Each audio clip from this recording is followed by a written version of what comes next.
शरीर प्रभु से अधिक प्रिय, शरीर रिश्ते नाते संबंधी प्रभु से अधिक प्रिय, कैसे हमारा भगवत मार्ग पुष्ट हो? जब कहीं किंचन मात्र भी प्रभु से बढ़कर कोई प्यारा ना लगे, तब परमार्थ पथ का हमें ज्ञान होता है। सबकी ममता ताग बटोरी, मम पद मने बांध बर डोरी। ये केवल रिश्ते नातों से ही नहीं, सब रिश्ते नाते खत्म कर देने पर भी शरीर का राग बना रहता है, प्राणों का राग बना रहता है, अंतःकरण में ममत्व अहम बना रहता है। यही तो भगवत प्राप्ति में बाधक है। हमें अपने शरीर और प्राणों और इंद्रियों और मन की भी परवाह छोड़कर केवल केवल राधा वल्लभ लाल के प्रति पूर्ण समर्पण, पूर्ण प्रेम। राधा वल्लभ मात्म कोटि दयितम नित्यार्ति रूपोन्नतिम नित्य प्रोच्छल दंत पार रहित श्यामांग कांत्यम बुधिम नित्यानंद रसोन्मदैक विकृतिम नित्यैक कैशोरकम श्री वृंदावन नित्य केतनमहम नित्यात्म भावैर भजे। राधा वल्लभ लाल मेरे करोड़ों प्राणों से भी अधिक मेरे प्रिय है, मेरे प्रीतम है। नित्य रूपोन्नतिम, नित्य इनका रूप उन्नति को प्राप्त हो रहा है। नवम नवम रूप है, रूप बेली प्यारी बनी सुप्रीतम प्रेम तमाल दो मन मिलिए कह भय श्री राधा वल्लभ लाल। प्रिया प्रीतम का मिलित रूप श्री राधा वल्लभ लाल, ये करोड़ों प्राणों से भी अधिक प्रिय कैसे लगेंगे? क्या उपाय है? तो हरिवंश महाप्रभु उपाय बता रहे हैं। सब सोहित निष्काम मति श्री वृंदावन विश्राम श्री राधा वल्लभ लाल को हृदय ध्यान मुख नाम, हृदय ध्यान मुख नाम। करोड़ों प्राणों से भी अधिक प्यारे श्री राधा वल्लभ लाल लगे, इसके लिए हमारी मति निष्काम चाहिए। अभी मति हमारी बहुत कामनाओं में फंसी हुई है। प्राण पोषण, इंद्रिय पोषण, मनमानी, ये बहुत कूड़ा करकट है। सकामता बहुत गंदगी है। इस सकामता का त्याग किए बिना प्रेम शब्द से परिचय नहीं हो सकता। इसीलिए निष्काम मति चाहिए। सबसे प्रीति करो, सबको सुख पहुंचाने की भावना रखो, पर मति स्वयं किसी से कुछ भी सुख प्राप्त करने की ना हो। और परम पावन श्री वृंदावन धाम ये राधा वल्लभ लाल का स्वयं घर है। श्री वृंदावन नित्य केतन महम, ये वृंदावन नित्य किशोरी, नित्य किशोर का ये नित्य धाम है, ये घर है निकेतन। तो वृंदावन विश्राम, हमारी विश्राम स्थली वृंदावन है। हमारी आराधना, हमारी साधना, हमारी उपासना वृंदावन की है। अब निज धर्म आपनो कहत, तहां नित्य वृंदावन रहत, बहत प्रेम सागर जहां। ये प्रेम समुद्र वृंदावन धाम, प्रिया प्रीतम का निज महल, ये हमारी उपासना का केंद्र है। यही हमें परम विश्राम मिलना है। शरीर छूटने के बाद हमें दिव्य वृंदावन में जाना है। अभी वृंदावन आ गए, पर अभी वृंदावन पहुंचे नहीं। जहां प्यारे जो नित्य विहार कर रहे हैं, अभी उस वृंदावन में प्रवेश नहीं हुआ। यही वृंदावन है, पर प्रवेश नहीं हुआ। जैसे सदगुरुदेव भगवान नित्य सहचरी बपू हैं, पर हम उनको देख नहीं पा रहे। समीप होने पर भी अभी गुरुदेव में हमारा प्रवेश नहीं हुआ। ऐसे ही समीप वृंदावन वास करते हुए भी वृंदावन में प्रवेश नहीं हुआ, जहां रूप बेली प्यारी बनी सुप्रीतम प्रेम तमाल। ये हमारी विश्राम स्थली है, श्री राधा जुग चरण निवास। प्यारी जू के जुगल चरणारविंद में ही हमारी निवास स्थिति है। श्रीपाद प्रबोधानंद जी महाराज के करोड़ों प्राण न्यौछावर हैं राधा वल्लभ लाल के प्रति। ये दैतम मेरे प्राण प्यारे प्रीतम है। तो जब तक हमारी निष्काम मति नहीं होगी, सबके प्रति सुख देने का भाव नहीं होगा, और वृंदावन के प्रति विशेष महत्व, विशेष आसक्ति, वृंदावन हमारा प्राण बन जाए, जीवन बन जाए, सर्वस्व बन जाए, और रात दिन राधा वल्लभ लाल का नाम मुख में हृदय में ध्यान, अब ये कोटि प्राणों से भी अधिक प्यारे लगने लगेंगे। तो राधा वल्लभ लाल का निरंतर नाम जप करें और उनका ध्यान करें और सबसे निष्काम प्रीति करें, ऐसा कैसे हो सकता है? तो बोले तनहि राखि सत्संग में, मन ही प्रेम रस भेव, सुख चाहत हरिवंश हित, कृष्ण कल्प तरु सेव। देखो, प्राय ऐसा कहा जाता है कि तन को संसार में रखो, मन को प्रभु में, लेकिन हरिवंश महाप्रभु कह रहे नहीं, तन को सत्संग में रखो तो मन प्रेम रस में डूब जाएगा। तन ही राख सत्संग में।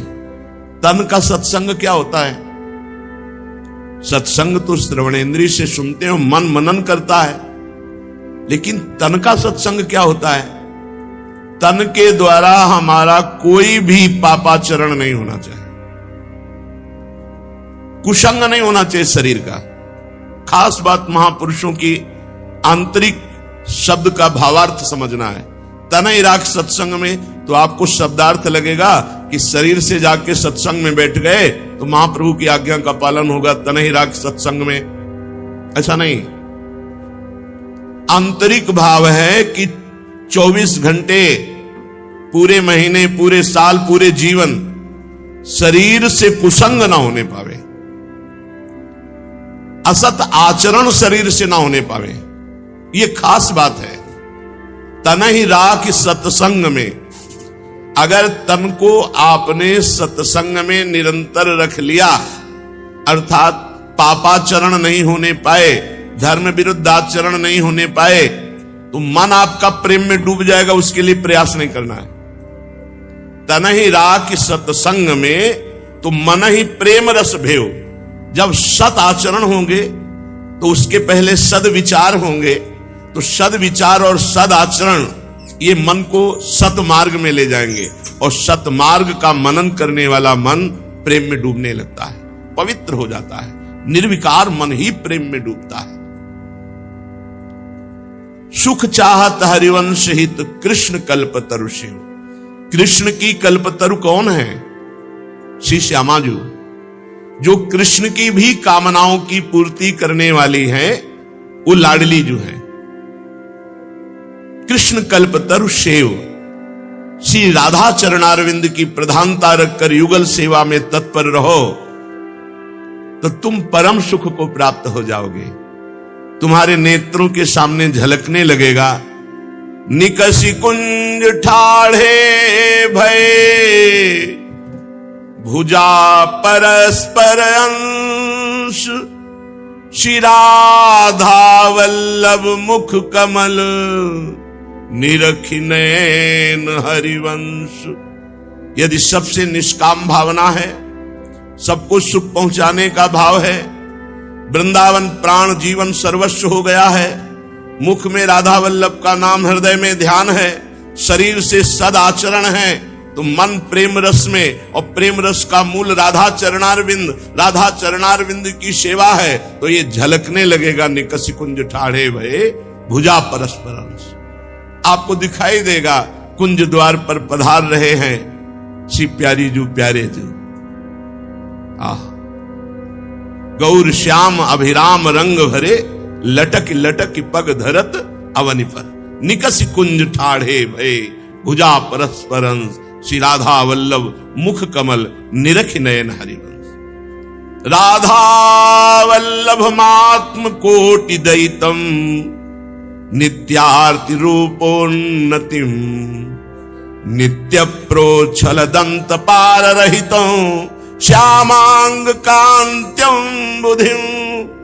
अपार सुख वर्षा करने वाली श्याम कांति श्री लालजू की है, और अपार सुख वर्षा प्रेम रस वर्षा करने वाली प्यारी जू की गौर कांत। ऐसे सांवरे गोरे किशोर किशोरी नेत्रों में और प्राणों में बस गए, इससे बड़ा सुख कोई नहीं, मान लो। चित्त वृत्ति को मलिन करके संसार में केवल दुख, अशांति, अपमान, निंदा यही मिलते हैं। एक बार कमर कस के नाम का आश्रय लेकर निरंतर नाम जप करते हुए चढ़ जाओ इस चढ़ाई पर, जहां चढ़ गए तो परमानंद रूपी विश्राम मिल जाएगा। एक अद्भुत आनंद, विश्वास कीजिए, विश्वास से ही भक्ति का प्रादुर्भाव होता है। हित ध्रुव जो विश्वास है तमहि सुधरे बात, ना तरु माया पंथ में फिरे जो टक्कर खात। विश्वास करो, नाम में अपार सामर्थ है, बस नाम को पकड़ लो, ये सब सुधार हो जाएगा। पर नाम जप नहीं करते, निरंतर नाम को नहीं पकड़ रहे अंतर से, इसीलिए हमारी दुर्दशा है। अगर हम निरंतर नाम जप करें सब बात बन जाएगी। बहुत अच्छे अच्छे साधकों को देखा है, जहां नाम में प्रमाद किया तो गिरते देर नहीं लगती, और बहुत गिरे हुए को देखा है, जब नाम का आश्रय ले लिया तो बड़ी ऊंचाई पर चढ़ गए। श्री गोस्वामी तुलसीदास जी महाराज, शोधों को जो नाम लाजते, नहीं राख्यो रघुबीर, करुणानीक बिनु कारण ही हरि, हरि सकल भव पीर। शोधों को जो नाम लाजते, नहीं राख्यो रघुबीर। कैसा भी पापी क्यों न हो, गोस्वामी जी के, ऐसा कौन पापी है, ऐसा कौन नीच है जिसने नाम को पकड़ा हो और भगवान ने उसको न पकड़ लिया हो। खास बात, ये सब शास्त्रों की सार बात है। हमसे अगर पूछा जाए एक शब्द में कि जीव का परम कल्याण कहां और कैसे, बस एक शब्द निकलेगा, राधा। बस पकड़ लो, जितनी ऊंचाई है सब आपको प्राप्त हो जाएगी। शोधों को जो नाम लाजते, नहीं राख्यो रघुबीर। करुणा में बिना हेतु के कृपा करने वाले, ये सब लोग सुनते हैं, कहते हैं, पर विश्वास नहीं करते। प्रभु को क्या कहा गया है? हेतु रहित प्यार करने वाला। डरते क्यों हो? पीछे कदम क्यों हटा रहे हो? तुमको किसी हेतु से प्यार किया है क्या? अहेतु की प्यार किया है तो भगवत प्राप्ति भी तो हेतु रहित करा दे सकते हैं वो। फिर लगे रहो ना, गले पड़ जाओ हरि के, गले पड़ जाओ। अरे तुम समझ जाओगे तो नाच पड़ोगे यार, नाच पड़ोगे, मस्त हो जाओगे। तुम जान नहीं पा रहे अपने प्रभु को, उनके स्वभाव को नहीं जान पा रहे। ये जो अहंकार से लगे हैं ना, वो क्रिया है, क्रिया का फल है, भगवत प्राप्ति नहीं। भगवत प्राप्ति कृपा से होती है, लीला में प्रवेश कृपा से होता है, प्रिया प्रीतम का साक्षात्कार कृपा से होता है। रात दिन नाम जप करते हुए भी कृपा के आश्रित हैं, तब उनको अनुभव होता है। भगवान नाम में, प्रभु के नाम में सबसे पहली बात यह है कि जैसे हम किसी का नाम यहां हो पुकारे तो तत्काल चेतना में आ जाएगा, जी मेरा नाम है। ऐसे हम जो बोलते हैं राधा कृष्ण हरि, तो हमारे हृदय में ही प्रभु विराजमान है। काहू से कहां, जहां प्रभु नहीं। प्रभु हर समय देख रहे हैं कि आप उनको पुकार रहे हैं, वो करुणा करते हैं। कारुणिक बिनु कारण ही, हरि हरि सकल भव भीर। शोधो को जो नाम लाजते, नहीं राख्यो रघुवीर। नाम की लाज हम प्रभु के हैं। जैसे बनता है हम नाम जप करते हैं अपने स्वामी का और उनकी शरण में। हमारी ये बात आप गांठ बांध लो।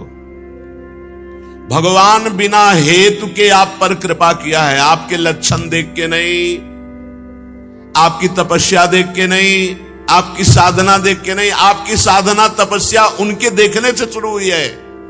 वो अहेतुकी कृपालु हैं, तो अहेतुकी कृपा से ही भगवत प्राप्ति हो जाएगी। इस बात पर आप विश्वास करो। बस केवल उनके गले पड़ जाओ।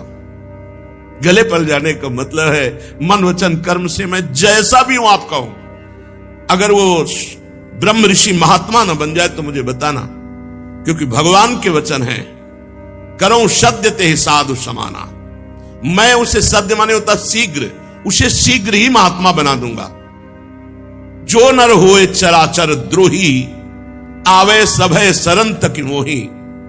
तो मैं उसे छल कपट रहित करके उसे महात्मा बनाऊंगा। ये जो लिखा तज छल कपट मोह मद माना, ये उसके त्याग के लिए नहीं लिखा। ये प्रभु कह रहे मैं उसे इनसे हटाकर करो सद्य ते साधु समाना। मैं उसे साधु बना दूंगा। क्षिप्रम भवति धर्मात्मा, मैं बहुत जल्दी उसे धर्मात्मा बना दूंगा। बस समझना है। मत प्रसादात तरिष्यति सर्व दुर्गाणि मत प्रसादात तरिष्यति मत चित्ता। अगर मेरे में चित्त लगा दे तो मत प्रसादात सर्व दुर्गाणि, जितने भी दुर्गुण हैं इनसे हम पार हो जाएंगे। नाम कह रहे देखो, वेद विदित जग विदित अजामिल विप्र बंधु अगधाम, घोर जमालय जात निवार्यो श्रुतहित सुमिरत नाम। शास्त्रों में बहुत उदाहरण है, संसार में भी बहुत उदाहरण है, पर हम तुम्हें एक उदाहरण देते हैं अजामिल का। घोर वैश्यागामी अपवित्र व्यभिचारी, इसका स्पर्श होते ही सारे पुण्य नष्ट हो जाते हैं और वैश्या व्यभिचारिणी होती है। बहुत से पुरुषों का संयोग करने वाले को व्यभिचारिणी कहते हैं और व्यभिचारिणी के संयोग होते ही सारे पुण्य नष्ट हो जाते हैं। तो बोले अगधाम वो पाप का निवास बन चुका था और वो घोर जमालय जात, यम आलय अर्थात नरक जाने वाला था। लेकिन संतों ने एक पुत्र का नाम नारायण रखना ऐसा कह दिया, तो पुत्र के बहाने नारायण निकला तो परम धाम पहुंच गया जहां उसे नरक जाना था। पशु पामर अभिमान सिंधु गज, ग्रस्यो आई जब ग्राह, सुमिरत सकृत सपदी आए प्रभु, हर्यो दुसाह उर्दाह। पशु हाथी की योनि, अभिमान बढ़ा हुआ गजेंद्र, जब ग्राह ने पैर पकड़ लिया और बहुत समय तक अन्य सहारा रखा, जब सब हाथी हाथिनियां वापस चले गए, उसका भी बल जाता रहा, तब उसे पूर्व जन्म के भजन के प्रताप से, राजा इंद्रद्युम्न था, अगस्त्य जी के शाप से हाथी की योनि प्राप्त की। तो उस भजन के प्रताप से भगवान के नाम की याद आ गई, हरि। भगवान नंगे पैर दौड़े और ग्राह का उद्धार करके गजेंद्र को बचा लिया। व्याध निषाध गीध गणिकादिक, अगणित अवगुण मूल, नाम ओटते राम सबन की, दूरी करी सब सूल। विश्वास कीजिए, ऐसे बहुत से व्याध निषाद, पशु गीध पक्षी गणिकादि, ऐसे बहुत अवगुण के खान जो नरक जाते, लेकिन भगवान के नाम का आश्रय लेकर सबके दुख दरिद्रता पाप नष्ट हो गए, सब परम धाम के अधिकारी बने। नाम ओटते राम श्रवण की, दूरी करी सब सूल, केही आचरण घाटी हो तिनते, रघुकुल भूषण भूप, सीदत तुलसीदास निशिबासर, पर्यो भीम तम कूप। प्रभु ये सब पाप के जड़ थे, पाप रूप थे, इनको परम पद मिल गया तो प्रभु मैं किसी से कम नहीं हूं। इन जिनको तारा है उसी लाइन में, उसी पंक्ति में मैं हूं, कोई भी आचरण कम नहीं नाथ, मैं वैसे ही पापी हूं कहने का भाव। फिर भी मैं इस अज्ञान रूपी कुएं में पड़ा हुआ हूं, दुख भोग रहा हूं, सबको निकाल दिया तो मेरा नंबर कब आएगा? क्योंकि मैंने भी नाम की ओट ली है। हे नाथ, आप पतित पावन हैं, तो उन्हीं पतित्वों में हमारी भी गिनती गिन लीजिए और कृपा की कोर करके अपने चरणारविंद का प्रेम दीजिए। नाम की ओट, वो जीत गया जो हमारी ये बात मान जाएगा। नाम राधा राधा राधा, कुछ सोचो मत। जैसे डॉक्टर दवा देता है, आप विश्वास करके खाते हो, ऐसे ही आप सदगुरु वैद्य वचन विश्वासा, संयम यह न विषय के आशा, बात मान लो, नाम जप पकड़ लो, सब बात बन जाएगी। भगवान पूरी जिम्मेवारी ले लेते हैं। अनन्यस चिंतयन्तो माम तो योगक्षेमं वहाम्यहम्। भगवान का तुम चिंतन करो, जब भगवान तुम्हारी जिम्मेवारी ले लेंगे तो आप विश्वास कीजिए, आनंद ही आनंद, कभी दुख देखना नहीं पड़ेगा। जो बाहरी दुख आएगा भी वो आनंद को छू नहीं पाएगा। चलते हैं श्रीमद् भागवत महापुराण पावन प्रसंग में। श्री ध्रुव जी को अटल पदवी प्राप्त हुई। माता सुनीति भी उसी ध्रुव जी की साधन भक्ति से प्रसन्न हुई। भगवान की कृपा से दिव्य विमान पर आरूढ़ होकर परम धाम को गई। पुत्र मोह में ध्रुव जी का तिरस्कार करने वाली सुरुचि भी, जैसे पुत्र को यक्षों ने मारा तो वो उनके प्रेम में जंगल में दावाग्नि में भस्म हो गई। ध्रुव जी ने यक्षों से युद्ध किया, विजय श्री प्राप्त की। महाराज मनु ने उनको बहुत समझाया, शांत हुए।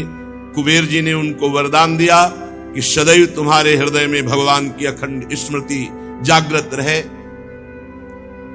परम पद प्राप्त ध्रुव जी के वंश में भी एक महान दुष्ट का जन्म होता है।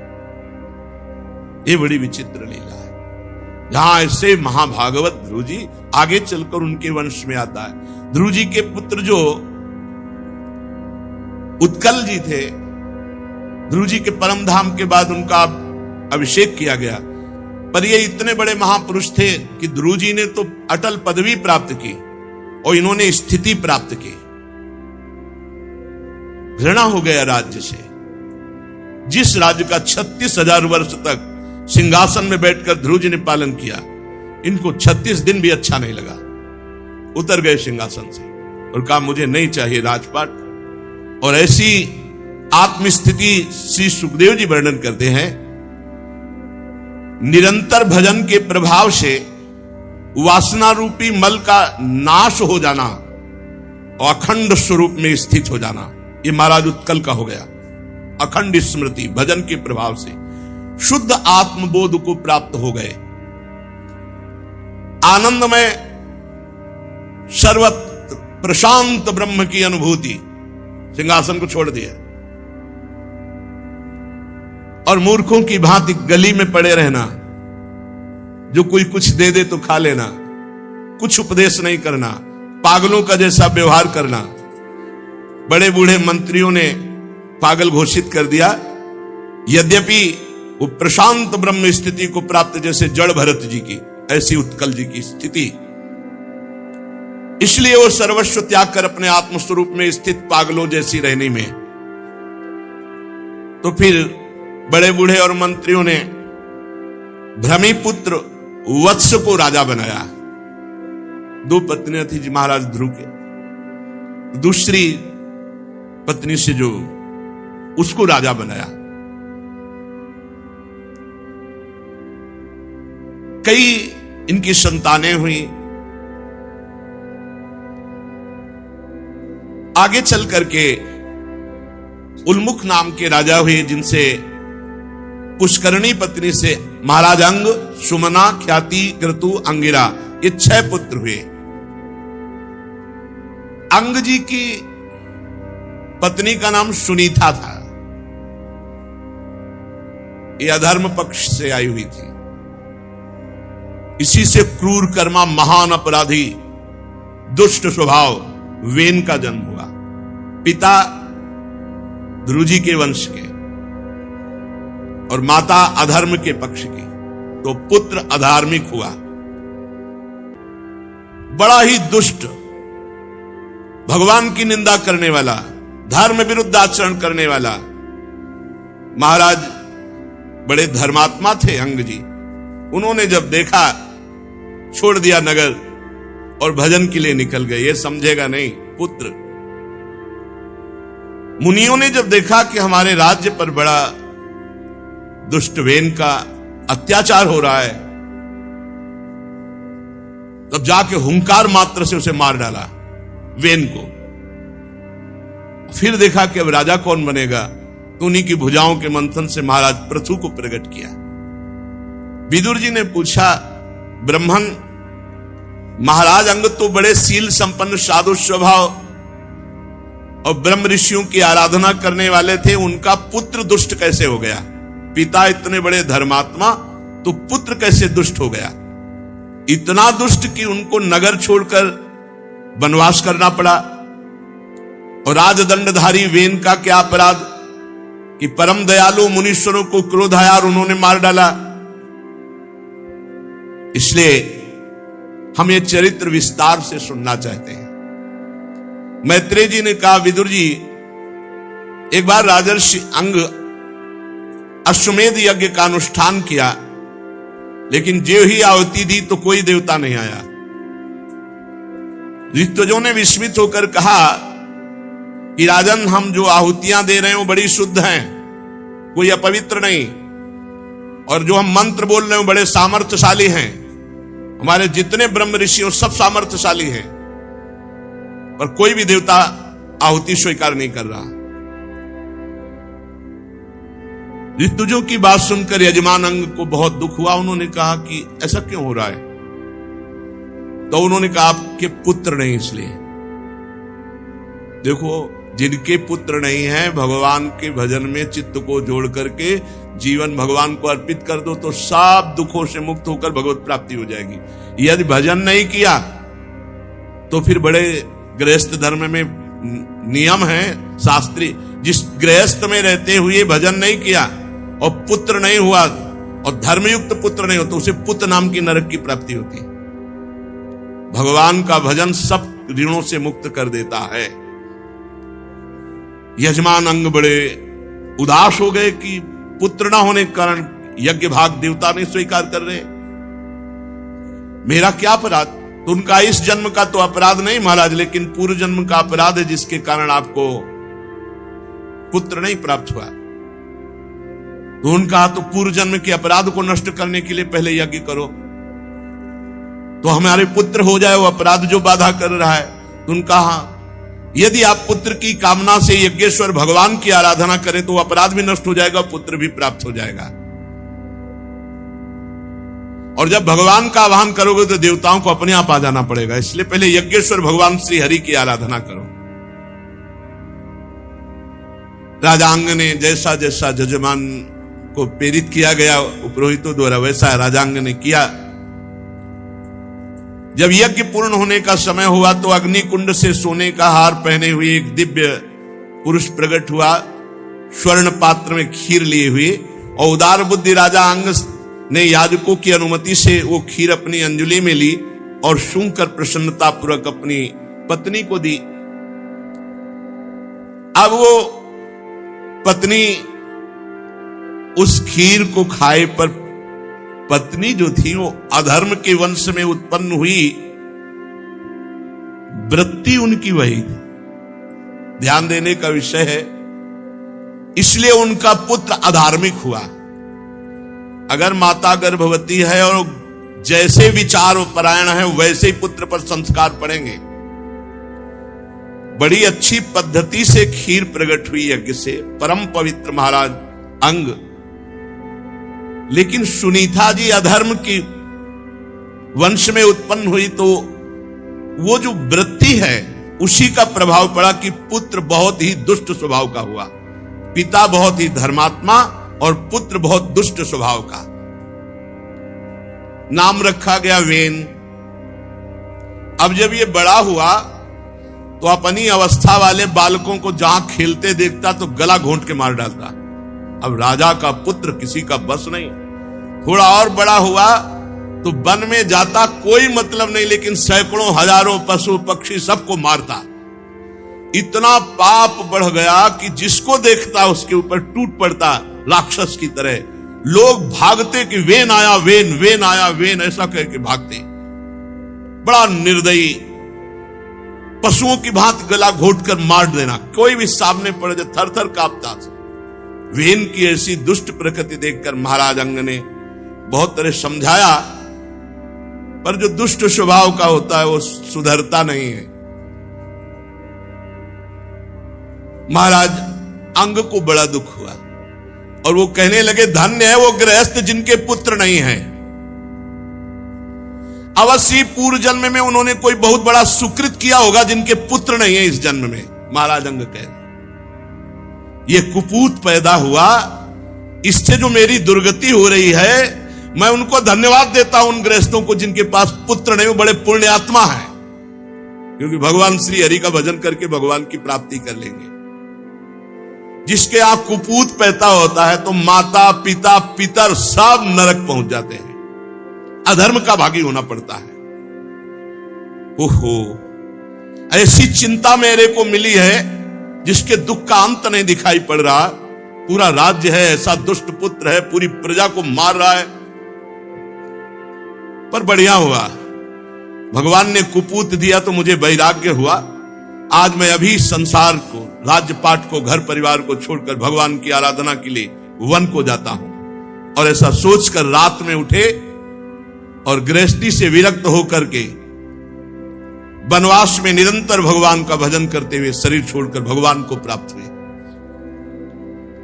अब प्रजाजनों ने देखा कि महाराज चले गए, तो यद्यपि ये ठीक नहीं था कि ऐसे दुष्ट को राजा बनाए, पर अधिकारी यही था।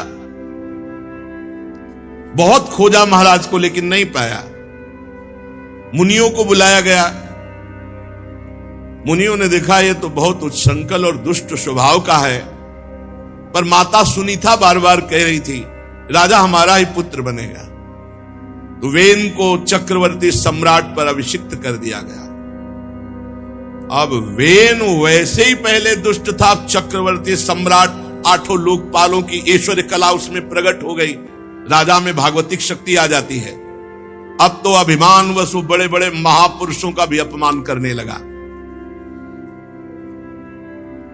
हाथी पर सवार होकर निकलता, रौंदता हुआ जिधर जाता सर्वत्र हाहाकार मच जाता। राजा आदेश कर दिया हमारे राज्य में कोई भी यज्ञ दान नाम कीर्तन कथा वार्ता हवा नगर करेगा तो उसे मृत्यु दंड दिया जाएगा। सारे धर्म कर्म सब बंद करवा दिए। जब ये ऐलान सुना तो ऋषि मुनि सब एकत्र हुए और कहा ये तो बहुत बड़ा संसार पर संकट आ गया, कोई धर्म भी नहीं, कोई भगवान नाम नहीं, कोई ये तो ठीक। अब क्या करें, एक और प्रजा को संभालने के लिए राजा की आवश्यकता, दूसरी ओर राजा ऐसा दुष्ट है। सुनीता की कोख से उत्पन्न हुआ वेन हाहाकार मचा दिया, स्वभाव से दुष्ट। ऋषियों ने अपने अपने क्रोध को दबाया। यद्यपि ऐसा बहुत कष्ट हो रहा था कि उस दुराचारी के सामने जाकर हाथ जोड़कर विनय करके समझाना, पर सबने संकल्प किया ऋषियों ने कि पहले तो समझाएंगे, अगर नहीं समझेगा तो मार डालेंगे। देखो, ऐसा न समझे कि संत महात्माओं का देश पर समर्पण करने का अधिकार नहीं। जब देखा, जब कहीं भी कि देश पर संकट, तो इनका बल है मंत्र बल, तपस्या बल, भजन बल, उसका प्रयोग किए। मुनि लोग गए, वेन को नमस्कार। वेन कोई उतर के नमस्कार अर्घपात कुछ नहीं, वो तो दुष्ट स्वभाव का। महाराज आपकी आयु श्री बल कीर्ति की वृद्धि हो। हाँ बोलो। जब मनुष्य मनवाणी शरीर और बुद्धि से धर्म का आचरण करता तभी सुख प्राप्त करता है। आपने सब बंद करवा दिया। ऋषियों ने कहा वो शोक रहित लोगों को या परम पद को, मोक्ष को तभी प्राप्त होता है जब धर्म से चलता है, भजन करता है, भगवद आराधना करता है। इसलिए वीरवर, संपूर्ण प्रजा का कल्याण धर्म से होता है और आपने धर्म को बंद करा दिया। धर्म नष्ट हो जाएगा तो प्रजा नष्ट हो जाएगी, प्रजा नष्ट हो जाएगा तो राजा ऐश्वर्य भ्रष्ट होकर नरक को जाता है। जो राजा दुष्ट मंत्री चोर आदि से अपनी प्रजा की रक्षा नहीं करता, न्याय के अनुसार ही कर लेना चाहिए, अधिक नहीं। अगर अधिक कर लेता है तो लोक परलोक दोनों जगह वो नष्ट हो जाता है। वर्णाश्रम धर्म का पालन, स्वधर्म का पालन, भगवान श्री हरि की आराधना, ये तो अत्यंत आवश्यक है। आप राजा हैं, आपसे भगवान बहुत प्रसन्न, तभी आपको राजा पद दिया। इसलिए आपको चाहिए कि सर्वभूत भावन भगवान श्री हरि की आराधना को आप न रोकें। भगवान ब्रह्मादि जगदीश्वरों के भी ईश्वर हैं, उनके प्रसन्न होने पर कोई वस्तु दुर्लभ नहीं रह जाती। देवराज इंद्र भी उनकी पूजा करते हैं, आप तो एक मनुष्य हैं। भगवान श्री हरि समस्त लोक लोकपाल यज्ञों के नियंता, वेदत्रयी द्रव्य रूप तपः स्वरूप है। इसलिए महाराज, आप अपनी उन्नति और देशवासियों की उन्नति के लिए आप भगवान का नाम जप, भगवत कीर्तन, भगवत आराधना, शास्त्र स्वाध्याय, यज्ञ आदि इनको मत रोकिए। सबके उपयोगी पदार्थ जितने भयभीत पृथ्वी से सब दुहे महाराज पृथु ने, भिन्न भिन्न प्रकार की वस्तुएं प्राप्त की। अब तो पृथ्वी सर्व काम दुहा हो गई, चारों तरफ आनंद ही आनंद छा गया। सुंदर सुंदर खाने प्रकट होने लगी, रत्न की, अष्टधातुओं की, सब कुछ है इसी पृथ्वी में। ढेर सारा वैभव छुपा हुआ है। पाप जितना बढ़ता जाएगा उतनी पृथ्वी सब छुपाती चली जाएगी, पानी भी छुपा लेगी। और तो बात जाने दो आगे, पानी की देखो, पानी की समस्या आ गई। पहले कुआं का जो जल था उसमें ऐसी पौष्टिकता होती थी कि मतलब बहुत सी वस्तुएं जो हमें चाहिए वो कुआं के जल में होती थी। और कहीं धाराजू का जल मिले, गंगा यमुना, ये तो बहुत ही पौष्टिक ऐसा आता था। फिर हैंडपैप चला, हैंडपैप का भी समय गया, ये हालत हो गई। अभी तो 5000 वर्ष कलयुग के हुए और पाप बढ़ने दीजिए, पानी के लिए त्राहिमाम मच जाएगा। पहले इतने श्रद्धालु होते थे कि बड़े बड़े मटकों में जो है 2500 जगह प्याऊ लगे रहते थे। अब वो भी व्यवस्थाएं सब धीरे धीरे श्रद्धाएं कम हो रही, पानी की तो बड़ी व्यवस्था होती चली जा रही। अभी तो कम से कम सोच स्नान की और सब व्यवस्था के लिए भूमि से आ रहा है। कितना गहराई में, यहाँ यमुना जी है तब इतनी गहराई में, और बाहर तो कितनी गहराई में होगा। धीरे धीरे जल का धरातल, पृथ्वी जी सब चीज ले लेंगी। भजन नहीं होगा, धर्म नहीं होगा, पापाचरण खूब बढ़ेगा तो देख लेना औषधि, जल, भोजन सबकी समस्याएं आने लगेंगी। अब ये क्या बिजली स्थायी वस्तु है क्या? पानी से ही तो है ये, पानी से ही तो है ये। कई ऐसे बड़े बड़े झीलें सूख गई, बड़ी बड़ी झीलें सूख गई, पानी की बड़ी व्यवस्था हो जाएगी। इसलिए नाम जप करो, भजन करो। अभी अगर भजनानंदी संत ना हो तो अभी पता चल जाए जो पापाचरण हो रहा है ना, ये सब हाहाकार मचा दे। संत न होते जगत में तो जल जाता संसार, पक्का समझो। अभी जो नाम जप चल रहा है, कीर्तन चल रहा है, लाखों भगत है, लाखों भक्त है। अभी ऐसा नहीं, लाखों भक्त है, नाम कीर्तन बहुत ईमानदारी से भजन कर रहे हैं। उसी का प्रभाव है कि आनंदमय जीवन, नहीं तो ये पृथ्वी जी सब चीज अपहरण कर लेंगी। फिर महाराज पृथु जी ने 100 अश्वमेध यज्ञ की दीक्षा ली और 100 अश्वमेध यज्ञ करने वाला इंद्र पद का अधिकारी हो जाता है। इंद्र को बड़ी चिंता हुई कि इंद्रासन गया। 100 अश्वमेध यज्ञ का संकल्प लिया महाराज पृथु ने। अब तो यज्ञ महोत्सव को देवराज इंद्र सहन नहीं कर पाया। अगर 100 पूरा हो गया तो इंद्र पद गया, और ये पता नहीं है कि भगवान है। अभी प्रार्थना की थी तो तुम्हारे इंद्र पद को कह लेंगे, वो तो खुद है सर्वलोक महेश्वर। महाराज पृथु यज्ञ में सबके अंतरात्मा सर्वलोक पूज्येश्वर जगदीश्वर भगवान श्री हरि का साक्षात प्रादुर्भाव किया। मंत्रों में बड़ी सामर्थ्य है। जैसे निकुंज के मंत्र मिले हैं ना, ये सब प्रियालाल को साक्षात प्रकट करने वाले हैं, पर धरे हैं। जब तो नहीं रहे ना तो किस काम में आवे? आपके पास चेक रखी है बैंक में, भजाओ नहीं, पैसा ला के खर्चा न करो तो चेक ही है, चेक क्या करोगे? ऐसे ये चेक है निकुंज की तुम्हारे पास, जो शरणागत मंत्र निज मंत्र, अब जपो नहीं भजाओ नहीं उसमें, तो कहां से तुम्हें सुख का अनुभव होगा। देखो शरणागत मंत्र मिला है, नाम मिला है, निज मंत्र मिला है, अरबों की चेक है, फुटपाथ में रुपया मांगते घूम रहे, वो दुर्दशा है। मंत्र बल से भगवान श्री हरि को यज्ञ में प्रकट किया महाराज पृथु ने। भगवान ब्रह्मा जी, भगवान देवादिदेव महादेव, समस्त लोकपाल सबको यज्ञ में। अरे मंत्र में बहुत बड़ी सामर्थ है, मंत्र में बहुत बड़ी सामर्थ। वो मंत्र जो प्रियालाल को अधीन करने वाले वही सब मिले, पर दुर्भाग्य है अब भजन नहीं करोगे, जपोगे नहीं, उसको हृदय में प्रकाशित नहीं करोगे तो कैसे।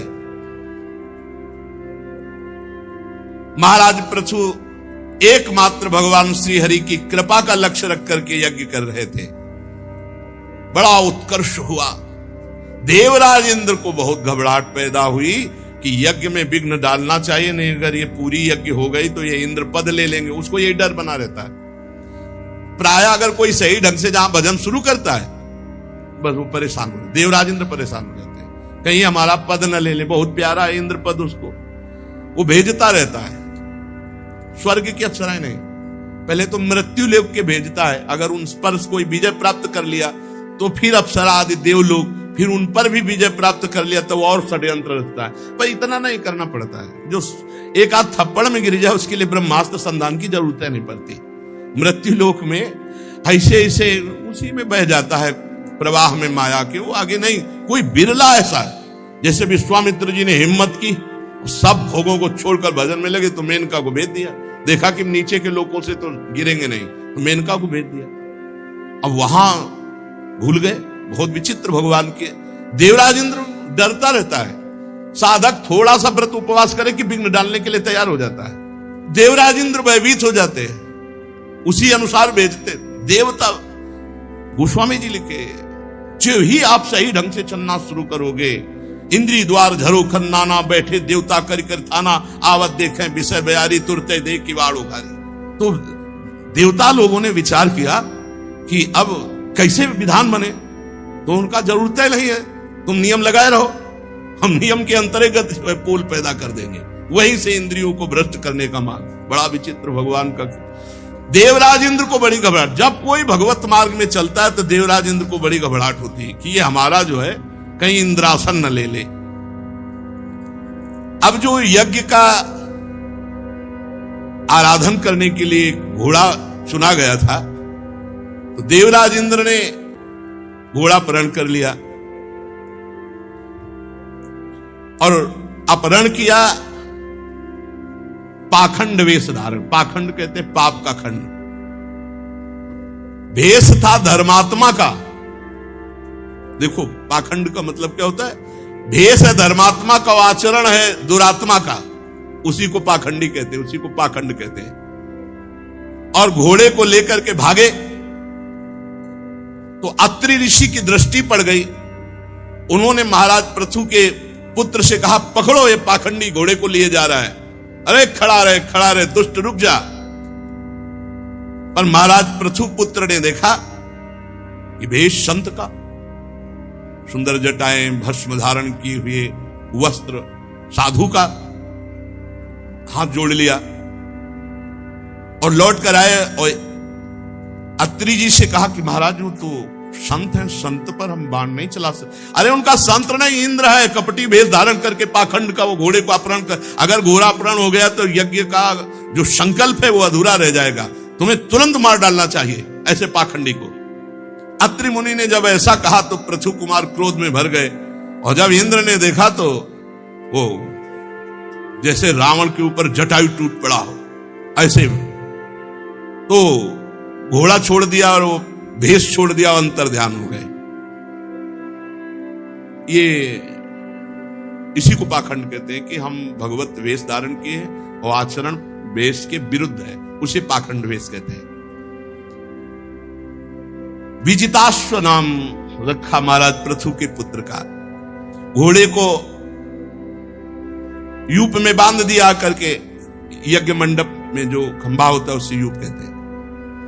अब फिर इंद्र को चैन नहीं पड़ा तो आकर घोर अंधकार फैला दिया और छिप करके सोने की जंजीर में बंधे हुए घोड़े को फिर अत्रि मुनि ने दिव्य दृष्टि से फिर देखा और कहा महाराज ये फिर घोड़ा ले। पृथु पुत्र ने जब नजदीक जाके देखा तो कपाल धारण किए हुए भिक्षुक रूप, तो प्रहार नहीं किया क्योंकि ऋषि का आदेश होने पर ही प्रहार हो सकता है। अत्रि जी के वापस पास आए, उन्होंने कहा वो तो कोई कपाली दिव्य विरक्त है। तो उन्होंने कहा नहीं वो इंद्र ही है, भेष बना करके आया है। फिर वो भेष छोड़ा और फिर वो अंतर ध्यान हो गए। उस बंद बुद्धि इंद्र ने जो जो निंदित वेश छोड़ा वो सब पाखंड कहा गया, पाप का खंड। इसलिए वो कभी नग्न, कभी रक्तांबर, कभी कापालिक ऐसे वेश धारण करता गया। ये जो भगवत विमुख लोग हैं ये वेश धारण करके इनका दुरुपयोग करते हैं, इसीलिए पाखंड कहा जाता है। महाराज जब पृथु को ये पता चला कि बार बार देवराज इंद्र ऐसा, वो जितने वेश धारण किए वो सब पाखंड रूप, मतलब वही वेश धारण करके क्रोध धारण किया महाराज पृथु ने के पाखंड फैला रहा है, बार बार घोड़े का अपहरण कर रहा है। तो उन्होंने कहा ठीक है चलो तैयार करो यज्ञ, इसी इंद्र का पहले वध करते हैं। मंत्रों में बड़ी सामर्थ्य है। जिस समय महाराज जन्मेजय जी यज्ञ कर रहे थे तो हजारों सर्पों की आहुति हो गई, तक्षक नहीं आया। तो पूछा ब्राह्मणों से, ब्रह्म ऋषियों से, तक्षक नहीं आया? बोले नहीं आएगा। बोले क्यों?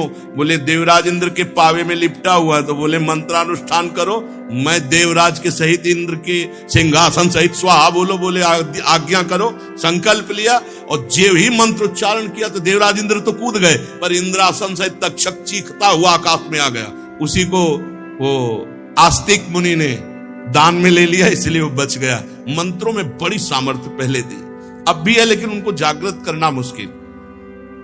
बहुत बार इस इंद्र को रोका गया लेकिन समझा नहीं दे, इसके वध की तैयारी करो। यज्ञ दीक्षा ले लेने पर शास्त्र विहित किसी का वध करना उचित नहीं है। इस यज्ञ कार्य में विघ्न डालने वाला आपका शत्रु इंद्र तो आपको इस सुयस से ही मारा गया, निस्तेज है। महाराज आप आदेश करोगे तो फिर हम हवन में स्वाहा बोलते ही देवराज इंद्र को भस्म कर देंगे। ये कितनी मंत्रों में त्रिभुवनपति देवराज इंद्र को, जबकि अग्नि उनके नीचे है, उनका आदेश पालन करते हैं, पर कह रहे हैं हम अमोघ मंत्र के द्वारा यही बुलाकर उनको देवराज इंद्र को भस्म कर देंगे स्वाहा। तो जैसे आहुति नहीं होती ऐसे भस्म हो जाएंगे देवराज। महाराज पृथु ने कहा करो आवाहन, करो स्वाहा, बहुत उपद्रव कर रहा है देवराज इंद्र। जे भी मंत्र पढ़ना शुरू किया तो ब्रह्मा जी आ गए। भाई ऐसा लगकर देवराज इंद्र को स्वाहा बोल दोगे? ऐसा नहीं, आज तक ऐसा किसी यज्ञ के लिए नहीं किया, ऐसा ना करो। ब्रह्मा जी ने वो संकल्प, तुम्हें इंद्र का वध नहीं करना, ये इंद्र यज्ञ के प्रधान देवता है, आप देवता ही को भस्म कर दोगे।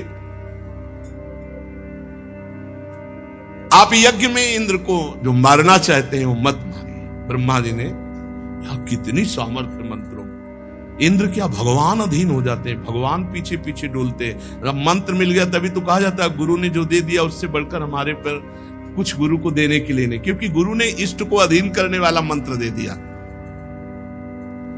अब भजन ही नहीं है तो क्या होगा बताओ? भजन नहीं तो क्या, जब जप नहीं तो क्या होगा? महाराज इंद्र ने बड़ा पाखंड पैदा कर दिया। ये जो वेश बनाए हैं ये पाखंडी लोग इस वेश का आश्रय लेकर बड़ा पापाचरण करेंगे। अब इंद्र का भय भी जाता रहे और आप भी प्रसन्न रहे। महाराज पृथु आप 100वीं यज्ञ पूर्ण मत करें, 99 रहने दें। आपको कोई इंद्र पद तो चाहिए नहीं, आप तो मोक्ष धर्म को जानने वाले हैं, इसलिए यज्ञों के अनुष्ठान की आपको आवश्यकता नहीं, आप रोक दीजिए। आपका मंगल हो और इंद्र भी जीवित रहे, बचा रहे। गजब है, भगवान के मंत्रों में कितनी सामर्थ्य है कि इंद्र को भी स्वाहा बोलने की तैयारी हो गई थी, स्वाहा हो जाता देवराज इंद्र। भगवान ब्रह्मा जी ने समझाया ये यज्ञ रहने दो, 100वीं यज्ञ पूर्ति मत करो, 99 रहने दो, यज्ञ बंद कर दो। अब संसार में बहुत से लोग इंद्र के द्वारा धरे हुए पाप के खंड पाखंड को खींचते हुए अपने ऊपर धारण करेंगे और भगवान से विमुख आचरण चलाएंगे। इसलिए बड़ा विचित्र है, नहीं समझ में आता कि क्या पाखंड है, क्या सत्य मार्ग है। बिना भगवत प्रेमी महात्माओं के, ब्रह्मबोध महात्माओं के समझे में नहीं आता। ये इंद्र के द्वारा रचे हुए जो पाखंड पथ हैं, ये अधर्म से युक्त हैं, इनको कभी धारण नहीं करना चाहिए। लोक गुरु भगवान ब्रह्मा जी ने महाराज पृथु को ऐसा समझाया। फिर देवराज इंद्र को बुलाया और कहा मित्रता करो पृथु जी से। पृथु जी से उन्होंने आकर के क्षमा मांगी, मित्रता की। समझो देवराज इंद्र आके क्षमा, भगवत आराधना में बड़ा बल है। ऐसा ना समझो कि तुम सबको, किसी को भी साधन में लगोगे, देवता कहीं बाहर नहीं, यहीं बैठे हुए हैं सब देवता। अगर नाम जप है, भगवान के आश्रित हो तो कोई नहीं बिगाड़ सकता। नहीं तो बहुत है नौटंकी नाटक माया के हैं, ऐसी जगह फंसा देते, निकलना मुश्किल है।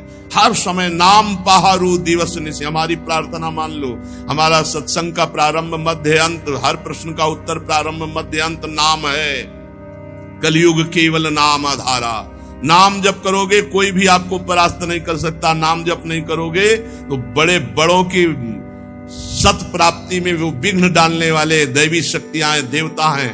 ये बहुत विचित्र है, बहुत विचित्र। बहुत सावधानी से चलो, बड़ा आकर्षण है। आपको लगेगा सुखी हो जाएंगे, महादुखी हो जाओगे। विषय चुगा जिन चुगय मन, इस पर ध्यान दीजिए, इसको लिख लीजिए, इसको याद कर लीजिए। विषय चुगा जिन चुगय मन, चुगत कछुक सुख होए, फिर फांसी ऐसी परे ते सम दुख। भगवत विमुख हो जाओगे, भगवान का मार्ग ढक जाएगा, फिर क्या जीवन का लाभ। ब्रह्मा जी ने देवराज इंद्र और महाराज पृथु से संधि करा ली। महाराज ने सबको खूब दान मान से संतुष्ट किया। जब ब्रह्मा जी की बात मान गए कि अब हम 99 यज्ञ ही रहने देंगे, समा पूरा नहीं करेंगे, उसी समय भगवान प्रकट हो गए और भगवान ने कहा कि तुमने ब्रह्मा जी की बात मान ली, 100 यज्ञ से जो होना था वो हो गया। तुमने क्षमा कर दिया देवराज इंद्र को। जो किसी से द्रोह नहीं करता, सब में सद्बुद्धि सद्भावना करता है, मैं स्वयं बिना बुलाए प्रसन्न होकर प्रकट हो जाता हूं। सबसे बड़ी आराधना है किसी को भी मन वचन से दुख न पहुंचावे, किसी के साथ छल कपट न करे, भगवान का नाम जप करे, भगवान बिना बुलाए आ जाएंगे। भगवान कह रहे हैं माया मोहित जो जीव हैं वो नहीं समझते। बहुत दिनों तक ध्यान से सुनना, बड़े बड़े महापुरुष ज्ञानी जनों की सेवा का भी फल उनको केवल श्रम ही हाथ लगता है। जो छल कपट करते हैं, इस बात को पकड़ लो। ये कोई ना समझो कि महापुरुष की सेवा में है तो उद्देश्य क्या है उसका, छल कपट कर रहा है, कुछ हाथ नहीं लगेगा। यहां लिखा हुआ है यदि कोई माया मोहित होकर के छल कपट करता हुआ बहुत दिनों तक ज्ञानी महापुरुषों की सेवा करे तो केवल श्रम ही श्रम हाथ लगेगा। पुरुषा यदि मुह्यंती त्वादृशा देव मायया, श्रम एव परम जातो दीर्घया वृद्ध सेवया ज्ञान वृद्ध। यदि आप माया मोहित होकर छल कपट करते हुए ज्ञानी जनों की भी सेवा करो तो आपके हाथ में केवल श्रम ही श्रम लगेगा। अविद्या वासना कर्मों का पुतला है शरीर, इसको जो मैं मानता है, इसमें जो भोगों में सुख समझता है, वो ज्ञानवान पुरुषों के समीप भी रहते हुए लाभ नहीं ले पाएगा। उनकी आज्ञा पर चलना होता है, उनके प्रति समर्पण होता है, दिखावा नहीं होता है। भगवत प्रेमी महात्मा या संत या भगवान की श्री विग्रह की सेवा तभी सफल होती है। भगवान कपिल देव जी अपनी सेवा के लिए कहते हैं, यदि कोई मेरे श्री विग्रह की सेवा करता है और बाहर छल कपट द्वेष करता है, मैं इस सब की आत्मा के रूप में हूं, उसकी सेवा ऐसी जैसे राख में किया हुआ हवन, कुछ नहीं। ऐसा होना तो फिर क्या, मनमानी आचरण बहुत है, पर्याप्त है। नहीं, मन को मार करके सेवक सुख चाह, मान भिखारी, सेवक और सुख बिल्कुल विपरीत बात है। इस प्रकार जो इस शरीर में ये आसक्त नहीं है वो विवेकी पुरुष घर पुत्र धन आदि में ममता कैसे रख सकता है? इसलिए एक शुद्ध परमात्मा, स्वयं प्रकाश, गुणों का स्वामी, सर्वव्यापक, आवरण शून्य, सबका साक्षी, आप शरीर से अलग, आपके पास है, उसको पकड़ लो। शुद्ध परमात्मा आपके पास का मतलब शीशा हटा लो, वो आप ही आप है। शीशा है तो आपके पास है, ऐसा बोला जाता है। अंतःकरण धर्म है तो आपके पास है, और अंतःकरण धर्म लय हुआ तो आप ही आप है, दूसरा नहीं। जो पुरुष देह स्थित आत्म तत्व को जान जाता है, वो प्रकृति में रहते हुए भी प्रकृति से कभी लिप्त नहीं होता। यह प्राप्त किया जाता है गुरुजनों से। भोग सामग्रियों की बाहुल्यता में रहते हुए भी किसी भी भोग का कोई प्रभाव नहीं। राजन, जो पुरुष, बहुत ध्यान दीजिए, किसी भी कामना को रख करके किसी महापुरुष या भगवान श्री हरि की आराधना करेगा तो उसी कामना की पूर्ति होगी, उसी कामना की पूर्ति होगी। आपने पीछे याद हो अल्लजी और कोल्लजी का चरित्र सुना था। पूर्व चरित्र में राजा के वैभव को देखकर वासना युक्त हो गए तो अगला जन्म राजकुमार के साथ ही वासना में, खेलों में, और फिर जाकर भजन जहां से छूटा था वहीं से। आप भगवान की आराधना या गुरु की आराधना करके चाह क्या रहे हैं? भोग मिलेगा, आपको मिलेगा, पक्का मिलेगा, लेकिन फल जो मिलना चाहिए वो नहीं मिलेगा। जो इच्छा करी हो मन माही, प्रभु प्रसाद कछ दुर्लभ नाही। इसीलिए संत सुध गुरुदेव की सेवा में कामनाओं के त्याग का भाव रखना। माना हमारे अंदर कामना है, लेकिन हम पूर्ति का उद्देश्य नहीं रखेंगे, उनकी त्याग का उद्देश्य रखेंगे। आज नहीं त्याग पा रहे तो हम कल त्याग देंगे, उनको त्यागेंगे। जो नित्य प्रति छल कपट त्याग कर श्रद्धा पूर्वक मेरी कथा सुनता है, मेरी आराधना करता है, मेरे भक्तों का संग करता है, उसका चित्त धीरे धीरे निष्काम हो जाता, शुद्ध हो जाता है। और जब चित्त शुद्ध हो जाता है तो तत्व ज्ञान की प्राप्ति स्वयं हो जाती है। फिर वो समता रूपी स्थिति में आकर परम शांत ब्रह्म कैवल्य मोक्ष को प्राप्त हो जाता है। यही है जीवन का परम लाभ। भगवान श्री हरि पृथु जी से कह रहे हैं, राजन, मनुष्य जीवन का परम लाभ है निर्लिप्त होकर स्वरूप में स्थित हो जाना, ब्रह्म पद में स्थित हो जाना। ये हर्ष शोक प्रदान करने वाले भोगों में नहीं। इसलिए वीरवर, तुम उत्तम मध्यम अधम इस भावना को त्यागो। सब में एक समान भगवान विराजमान है, और ऐसा सोचकर इंद्रियों को जीतो और निरंतर मेरी सानिध्य स्थिति का अनुभव करते हुए संपूर्ण लोक का शासन करो। तुम राजा हो, ये तुम्हारा राज्य पालन रूपी कर्तव्य मेरी पूजा होगा। और जो राजा धर्म पूर्वक प्रजा का पालन करता है तो प्रजा के किए हुए भजन साधन पुण्य का 6ठा भाग राजा को प्राप्त होता है। राजा वैसे ही भगवत प्राप्त हो जाता है।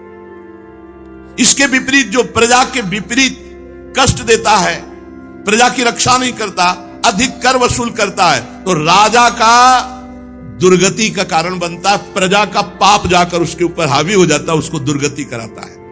इसलिए तुम श्रेष्ठ ऋषियों की सम्मति लो। किससे सलाह लेनी चाहिए? श्रेष्ठ महापुरुषों से। और धर्म का पालन करते हुए कहीं भी आसक्त ना हो, न्यायपूर्वक प्रजा का पालन करो। देखो, इसका फल होगा कि एक दिन तुम्हारे यहां कोई महापुरुष आएंगे जिनका नाम सनक सनंदन सनातन सनत कुमार है। और जब तुम उनके दर्शन करोगे, भगवान कह रहे हैं, और जब उनसे सत्संग करोगे तब तुमको मेरे स्वरूप का बोध हो जाएगा। भगवान सामने खड़े हैं। पहले संतों का समागम, तब भगवान की प्राप्ति का जो तत्व स्वरूप है वो। अच्छा, तुम्हारी जो इच्छा हो वरदान मांग लो। मैं जिस पे प्रसन्न होता हूं उसे वरदान जरूर देता हूं, मांगो। महाराज पृथु ने कहा कि प्रभु, अभी तो हमने आपको प्रणाम नहीं किया, चरणों पे साष्टांग लौट गए, प्रेम पूर्ण हृदय से सुप्रवाह करते हुए भगवान के चरणों में मस्तक रख दिया, चरण पकड़े। पृथु जी प्रभु से इशारा कर रहे कि अभी नेत्रों से जल अश्रु प्रवाह, अभी ठीक से देख नहीं पा रहा हूं, अभी जाना मत। भगवान खड़े रहे काफी देर, तो भाव में डूबे रहे। जब भाव से तो भगवान से दौड़कर आलिंगन कर लिया। फिर काफी देर आलिंगन किए रहे भगवान का। फिर जब स्वस्थ हुए तब हाथ जोड़ करके भगवान को देखा कि एक हाथ गरुड़ पर ऐसे रखे हुए भगवान कृपा पूर्वक महाराज पृथु की तरफ। पृथु जी ने जो विनय की वो आगे वर्णन करेंगे, लेकिन जो मांगा वो आज वर्णन करें। पृथु जी ने कहा हमारे 10,000 कान हो जाए। जिस समय आपकी चर्चा सुनते हुए कभी अगाऊ ने पृथु जी ने भगवान से इन्हीं 2 कानों में, ऐसा नहीं कि पूरे शरीर में 10,000 कान हो जाए, ऐसा नहीं मांगा, इन कानों में 10,000 कानों की सामर्थ्य सुनने की हो जाए और मैं रात दिन आपकी कथा सुनता रहूं, यही मुझे वरदान दीजिए। शेष चर्चा आगे। श्री राधा वल्लभ लाल की जय।